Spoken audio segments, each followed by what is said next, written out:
दोस्तों, अगर मैं आपसे कहूं कि आपके शरीर की हर हड्डी, हर मांसपेशी, यहाँ तक कि आपका दिमाग भी एक बेहद छोटी सी चीज से बना है, तो क्या आप विश्वास करेंगे? इतनी छोटी कि उसे देखने के लिए शक्तिशाली सूक्ष्मदर्शी की जरूरत पड़ती है। लेकिन यही छोटी सी संरचना हमारे पूरे शरीर को जीवित रखती है। आखिर क्या है ये रहस्यमय इकाई? इसकी खोज किसने की और इसके अंदर ऐसा क्या है जो जीवन को संभव बनाता है? आज की इस वीडियो में हम कोशिका के रहस्यों से पर्दा उठाएंगे और जानेंगे कि आखिर क्यों इसे जीवन की आधारभूत इकाई कहा जाता है। तो वीडियो को अंत तक जरूर देखिए, क्योंकि आज का अध्याय आपकी जीवविज्ञान की नींव को मजबूत करने वाला है। कोशिका, सेल, जीवन की आधारभूत इकाई। जीवधारियों की आधारभूत संरचनात्मक एवं कार्यात्मक इकाई को कोशिका कहा जाता है। संसार के सभी जीव छोटी छोटी कोशिकाओं से मिलकर बने होते हैं। कोशिका के अध्ययन को साइटोलॉजी कहा जाता है। कोशिका विज्ञान के प्रणेता रॉबर्ट हुक 1665 सर्वप्रथम कोशिका की खोज की, किंतु इन्होंने मृत कोशिका की खोज की थी। इन्हें फादर ऑफ साइटोलॉजी कहते हैं। एंटोनी वॉन ल्यूवेनहॉक 1674 सर्वप्रथम जीवित कोशिका की खोज की। कोशिका सिद्धांत। जीवन के निरा, जर्मनी के वनस्पति विज्ञानी एमजे श्लाइडेन और जंतु विज्ञानी थियोडोर श्वान ने कोशिका सिद्धांत दिया। 1. प्रत्येक जीव की उत्पत्ति एक कोशिका से होती है। 2. प्रत्येक जीव का शरीर एक या बहुत सी कोशिकाओं का बना होता है। 3. प्रत्येक कोशिका एक स्वाधीन इकाई है, तथापि सभी कोशिकाएं मिलकर कार्य करती हैं, फलस्वरूप एक जीव बनता है। 4. कोशिका की उत्पत्ति की प्रक्रिया में केंद्रक, न्यूक्लियस, मुख्य कार्यकर्ता या सृष्टिकर्ता के रूप में भाग लेता है। कोशिकाओं का संसार, आकार और विस्तार। सबसे छोटी कोशिका माइकोप्लाज्मा। सबसे बड़ी कोशिका शुतुरमुर्ग का अंडा। मानव शरीर की सबसे छोटी कोशिका शुक्राणु। मानव शरीर की सबसे बड़ी कोशिका अंडाणु। मानव शरीर की सबसे लंबी कोशिका तंत्रिका कोशिका। कोशिका झिल्ली, कोशिका का चयनात्मक द्वारपाल। कोशिका के सभी अवयव एक झिल्ली के द्वारा घिरे रहते हैं, जिसे कोशिका झिल्ली कहते हैं। ये जंतु तथा पादप दोनों कोशिकाओं में पाया जाता है। यह अर्धपारगम्य होती है, जिसका मुख्य कार्य कोशिका के अंदर जाने वाले एवं अंदर से बाहर आने वाले पदार्थों का निर्धारण करना है। कोशिका भित्ति, संरचनात्मक दृढ़ता और सुरक्षा। ये केवल पादपों, जीवाणु और कवक में पाई जाती है। ये कोशिका को निश्चित आकार एवं आकृति बनाए रखने में सहायक है। ये पेड़ों को कठोरता भी प्रदान करती है। जंतु, लिपिड और प्रोटीन, कोशिका झिल्ली। जीवाणु, पेप्टिडोग्लाइकन। पादप, सेल्यूलोज। कवक, काइटिन। केंद्रक, कोशिका का नियंत्रण केंद्र। ये कोशिका का सबसे प्रमुख अंग है, क्योंकि यह कोशिका के प्रबंधक के रूप में कार्य करता है। इसे कोशिका का दिमाग भी कहते हैं। इसकी खोज रॉबर्ट ब्राउन ने 1831 में की थी। इसमें डीएनए, आरएनए और गुणसूत्र पाए जाते हैं। संरचना। 70 से 80% प्रोटीन, 10% डीएनए, 2 से 3% आरएनए तथा 3 से 5% लिपिड। अंतःप्रद्रवीय जालिका, आंतरिक सहायता और संश्लेषण। ये कोशिका के अंदर आंतरिक सहायता प्रदान करता है। इसकी खोज कीथ पॉटर, एल्बर्ट क्लॉड और अर्नेस्ट फुलम ने की थी। ये 2 प्रकार की होती है। ए. चिकनी, स्मूद। ये कोशिका में कार्बोहाइड्रेट तथा वसा के संश्लेषण में सहायक होता है। बी. खुरदरी, रफ। इसकी बाहरी झिल्ली के ऊपर राइबोसोम लगे रहते हैं, जो प्रोटीन संश्लेषण में सहायक होते हैं। राइबोसोम, प्रोटीन निर्माण की फैक्ट्री। ये कोशिका का सबसे छोटा अंग है, जिसकी खोज जॉर्ज ए. पलाडे ने की थी। ये राइबोन्यूक्लिक एसिड व प्रोटीन की बनी होती है।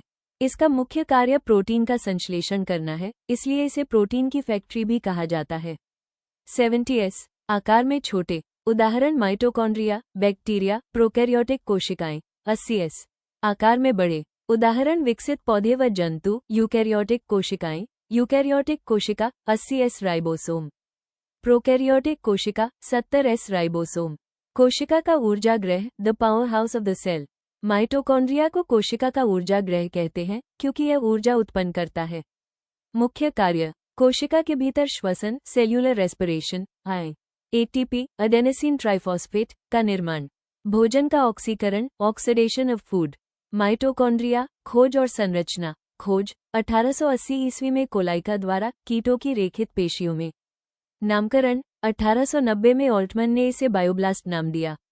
1898 में सी बेंडर ने इसका नाम माइटोकॉन्ड्रिया रखा।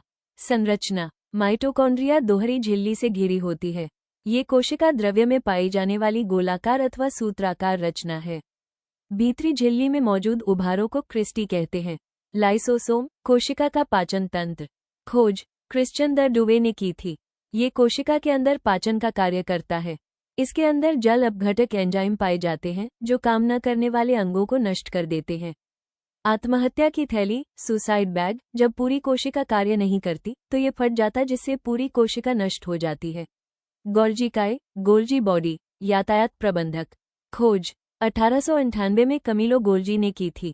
कार्य ये पदार्थों का परिवहन करता है अर्थात यातायात में सहायक है, इसीलिए इसे कोशिका का यातायात प्रबंधक कहते हैं। तार्काय, सेंट्रोसोम्स, कोशिका विभाजन में सहायक। ये केवल जंतु कोशिका में पाया जाता है। ये बेलन जैसी रचना है जो केंद्रक के पास मौजूद रहती है। मुख्य कार्य ये कोशिका विभाजन में सहायता करता है। रसधानी, वैक्यूल्स, कोशिका का भंडार गृह। यह निर्जीव रचना है जिसमें तरल पदार्थ, कोशिका रस, भरा होता है जो एक झिल्ली से घिरा होता है। कोशिका रस में जल, खनिज लवण, कार्बोहाइड्रेट इत्यादि पाए जाते हैं। मुख्य अंतर रसधानी जंतुओं में छोटी होती है तथा पादपों में बहुत बड़ी होती है। लवक के प्रकार और उनके कार्य। हरित लवक, क्लोरोप्लास्ट, भोजन का निर्माण करता है, प्रकाश संश्लेषण। पर्णहरित के कारण हरा रंग, इसे पादप कोशिका की रसोई कहते हैं। अवर्णी लवक, ल्यूकोप्लास्ट, रंगहीन लवक, सूर्य के प्रकाश से दूर भागों, जड़ें, भूमिगत तना में पाया जाता है। भोज्य पदार्थों का संग्रहण करता है। वर्णी लवक, क्रोमोप्लास्ट, रंगीन लवक, जो फूलों और बीजों को रंग प्रदान करता है। उदाहरण टमाटर में लाइकोपीन, गाजर में कैरोटीन, चुकंदर में विटामिन। जंतु कोशिका बनाम पादप कोशिका, एक तुलना। जंतु कोशिका, एनिमल सेल, गोलाकार, सिलिया और फ्लैगला। तार्काय, पादप कोशिका, प्लांट सेल, चौकोर आकार, स्क्वायर शेप। कोशिका भित्ति, सेल वॉल। लवक, प्लास्टिड, दोनों में कॉमन। केंद्रक, न्यूक्लियस। कोशिका झिल्ली, cell membrane. Mitochondria, ribosome, Golgi body, रसधानी, वैक्यूल साइज डिफर्स। प्रोकैरियोटिक तथा यूकैरियोटिक कोशिका में अंतर। पहले हम प्रोकैरियोटिक कोशिका के बारे में जानेंगे। 1. ये कोशिकाएं अर्ध विकसित होती हैं। 2. इसमें केंद्रक भी अविकसित होता है। 3. राइबोसोम 70S प्रकार का होता है। 4. इसमें कोशिका विभाजन नहीं होता। 5. श्वसन तंत्र झिल्ली में होता है। 6. उदाहरण बैक्टीरिया, माइकोप्लाज्मा। अब हम यूकैरियोटिक कोशिका के बारे में जानेंगे। 1. ये कोशिकाएं पूर्ण विकसित होती हैं। 2. इसमें केंद्रक पूर्ण विकसित होता है। 3. राइबोसोम 80S प्रकार का होता है। 4. इसमें कोशिका विभाजन होता है। 5. श्वसन तंत्र माइटोकॉन्ड्रिया में होता है। 6. उदाहरण पौधे और जीव। कोशिका विभाजन का सिद्धांत 1855 में विरचाउ द्वारा खोज। उन्होंने सबसे पहले कोशिका विभाजन की प्रक्रिया को देखा था। ओमनस सेलुला ई सेलुला, सभी नई कोशिकाएं पहले से मौजूद कोशिकाओं से ही बनती हैं। मात्र कोशिका से संतति कोशिकाओं का निर्माण। एक मात्र कोशिका विभाजित होकर 2 संतति कोशिकाओं को जन्म देती है। कोशिका विभाजन क्या है? कोशिका विभाजन वो प्रक्रिया है जिसके द्वारा एक जनक कोशिका विभाजित होकर 2 या अधिक पुत्री कोशिकाओं का निर्माण करती है। ये जीवन की वृद्धि, मरम्मत और प्रजनन के लिए एक मौलिक प्रक्रिया है। मुख्य रूप से 2 प्रकार के कोशिका विभाजन होते हैं। समसूत्री विभाजन, माइटोसिस, कायिक कोशिका में होता है। अर्धसूत्री विभाजन, मायोसिस, जनन कोशिकाओं में होता है। प्रकार 1, असूत्री विभाजन, टाइप 1, अमीटोसिस डिवीजन। यह विभाजन अविकसित कोशिकाओं में होता है। उदाहरण जीवाणु, नीलहरित शैवाल, अमीबा तथा प्रोटोजोआ। प्रक्रिया, प्रोसेस, इसमें केंद्रक पहले लंबा होता है और फिर सीधा 2 भागों में विभाजित हो जाता है। प्रकार 2, समसूत्री विभाजन, टाइप 2, माइटोसिस डिवीजन। यह विभाजन शरीर की कायिक कोशिकाओं में होता है। उद्देश्य, पर्पस, इसका मुख्य उद्देश्य वृद्धि, मरम्मत और घाव भरना है। ये प्रक्रिया 2 मुख्य अवस्थाओं में पूरी होती है। वृद्धि और मरम्मत के लिए समसूत्री विभाजन। यह एक ऐसी प्रक्रिया है जहां एक कोशिका विभाजित होकर 2 आनुवंशिक रूप से समान पुत्री कोशिकाओं का निर्माण करती है। प्रत्येक पुत्री कोशिका में गुणसूत्रों की संख्या जनक कोशिका के समान होती है। मुख्य चरण, main stages, prophase, metaphase, anaphase, telophase. अवस्था पहली, अंतरावस्था, तैयारी की अवस्था। ये कोशिका विभाजन की सबसे लंबी अवस्था है जिसमें लगभग 95 समय लगता है। इस चरण में कोशिका खुद को विभाजन के लिए तैयार करती है। मुख्य कार्य की फंक्शन डीएनए का प्रतिकृतिकरण। अवस्था दूसरी सूत्री अवस्था, वास्तविक विभाजन, केंद्रक विभाजन, कैरियोकिनेसिस। केंद्रक का 4 चरणों में विभाजन प्रोफेज, मेटाफेज, एनाफेज, टेलोफेज। कोशिका द्रव्य विभाजन साइटोकिनेसिस। कोशिका द्रव्य का विभाजन होकर 2 नई संतति कोशिकाओं डॉटर सेल्स का निर्माण होता है। केंद्रक विभाजन चरण पहला पूर्वावस्था प्रोफेज। ये कोशिका के वास्तविक विभाजन की शुरुआत है। क्रोमोसोम संघनित होकर स्पष्ट दिखाई देने लगते हैं। तार्काय सेंट्रोसोम विपरीत ध्रुवों की ओर जाने लगते हैं। केंद्रक विभाजन चरण दूसरा मध्यावस्था मेटाफेज। सभी क्रोमोसोम कोशिका के मध्य में एक रेखा में व्यवस्थित हो जाते हैं। क्रोमोसोम का अध्ययन करने के लिए ये सबसे अच्छी अवस्था है। केंद्रक विभाजन चरण तीसरा पश्चावस्था एनाफेज। तर्क तंतु स्पिंडल फाइबर्स क्रोमोसोम को विपरीत ध्रुवों की ओर खींचते हैं। ये कोशिका विभाजन की सबसे छोटी अवस्था होती है। केंद्रक विभाजन चरण चौथा अंत्यावस्था टेलोफेज। ये पूर्वावस्था प्रोफेज की विपरीत प्रक्रिया है। क्रोमोसोम ध्रुवों पर पहुंच जाते हैं और असंगठित होने लगते हैं।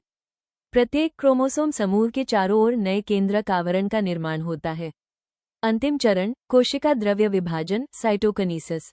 केंद्रक विभाजन के बाद कोशिका द्रव्य का विभाजन होता है।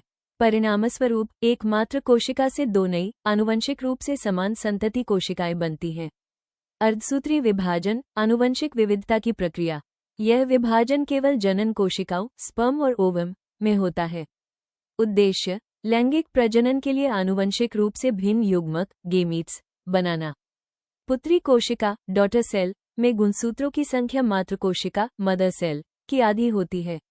एक कोशिका से 4 पुत्री कोशिकाओं का निर्माण होता है। खोज सर्वप्रथम वीजमैन द्वारा खोजा गया। स्ट्रासबर्गर द्वारा 1888 में विस्तृत अध्ययन किया गया और फॉर्मर तथा मूरे ने 1905 में इसे मायोसिस नाम दिया। प्रोफेज 1 का रहस्य विविधता का सृजन। जाइगोटीन समजात गुणसूत्र जोड़े युग्म बनाते हैं। इस प्रक्रिया को सिनेप्सिस कहते हैं। पैकेटीन समजात गुणसूत्रों के मध्य जीन विनिमय होता है जिसे क्रॉसिंग ओवर कहते हैं। क्रॉसिंग ओवर द्वारा सजातीय गुणसूत्रों में आनुवंशिक सामग्री का विनिमय होता है जिससे आनुवंशिक विविधता बढ़ती है। समसूत्री एवं अर्धसूत्री विभाजन में अंतर। गुणधर्म समसूत्री विभाजन अर्धसूत्री विभाजन। पहला कोशिका का प्रकार कायिक कोशिका जनन कोशिका। दूसरा समय कम समय लगता है अधिक समय लगता है। तीसरा पुत्री कोशिकाएं एक कोशिका से 2 कोशिकाएं एक कोशिका से 4 कोशिकाएं। चौथा गुणसूत्र संख्या जनक के समान जनक से आधी। पांचवा आनुवंशिक विविधता नहीं होती समान संतति होती है भिन्न संतति। छठवां जीन विनिमय नहीं होता है पैकेटीन में। कोशिका अंग एवं उनके कार्य माइटोकॉन्ड्रिया एटीपी ऊर्जा का निर्माण। कोशिका का पावरहाउस दोहरी झिल्ली अपना डीएनए। नाभिक डीएनए को धारण करता है। कोशिका क्रियाओं को नियंत्रित करता है। कोशिका का मस्तिष्क गोल्जी तंत्र। प्रोटीन का संशोधन पैकेजिंग व परिवहन। लाइसोसोम और एक्रोसोम का निर्माण। न्यूक्लियोलस राइबोसोम का निर्माण। आरएनए संश्लेषण का स्थान। राइबोसोम प्रोटीन का संश्लेषण। झिल्ली रहित सेंट्रियोल कोशिका विभाजन में सहायता। केवल जंतु कोशिका में वैक्यूल भोजन जल व अपशिष्ट का भंडारण। पौधों में बड़ी कोशिका झिल्ली अंदर बाहर पदार्थों का आवागमन नियंत्रित। चयनात्मक पारगम्य साइटोस्केलेटन कोशिका को आकार व संरचना। सूक्ष्म नलिकाएं व तंतु लाइसोसोम भोजन व अपशिष्ट का पाचन। आत्मघाती थैली पाचक एंजाइम उपस्थित। एंड्रोप्लाज्मिक रेटिकुलम RER प्रोटीन निर्माण। लिपिड निर्माण। साइटोप्लाज्म जेल जैसा द्रव। सभी अंग यहीं स्थित। ग्लाइकोलिसिस की जगह। कोशिका से संबंधित महत्वपूर्ण प्रश्न। कोशिका का अध्ययन किसे कहते हैं? उत्तर कोशिका विज्ञान। प्रश्न जीवित कोशिका का अवलोकन सर्वप्रथम किसने किया? उत्तर एंटोनी वॉन ल्यूवेनहॉक। प्रश्न कोशिका सिद्धांत किसने प्रतिपादित किया? उत्तर श्लाइडेन और श्वान। प्रश्न कोशिका का शक्ति ग्रह किसे कहा जाता है? उत्तर माइटोकॉन्ड्रिया। प्रश्न कोशिका का मस्तिष्क किसे कहा जाता है? उत्तर नाभिक। प्रश्न कोशिका का पाचन तंत्र आत्मघाती थैला किसे कहा जाता है? उत्तर लाइसोसोम। प्रश्न प्रोटीन संश्लेषण का स्थल कौन है? उत्तर राइबोसोम। प्रश्न प्रकाश संश्लेषण की क्रिया कहाँ होती है? उत्तर क्लोरोप्लास्ट। प्रश्न कोशिका की रक्षक दीवार किसे कहा जाता है? उत्तर, कोशिका भित्ति। प्रश्न, कोशिका का आकार और ढांचा कौन नियंत्रित करता है? उत्तर, कोशिकनकाल। प्रश्न, नाभिकीय झिल्ली कब लुप्त होती है? उत्तर, कोशिका विभाजन के समय। प्रश्न, माइटोसिस को किस नाम से जाना जाता है? उत्तर, समानुपाती विभाजन। प्रश्न, मानव शरीर की सबसे बड़ी कोशिका कौन सी है? इस प्रश्न का उत्तर आप सभी दीजिए। यह वीडियो आपको कैसा लगा? अगर अच्छा लगा हो तो सब्सक्राइब और लाइक करें तथा वीडियो को अपने दोस्तों और रिश्तेदारों के साथ शेयर करें। धन्यवाद।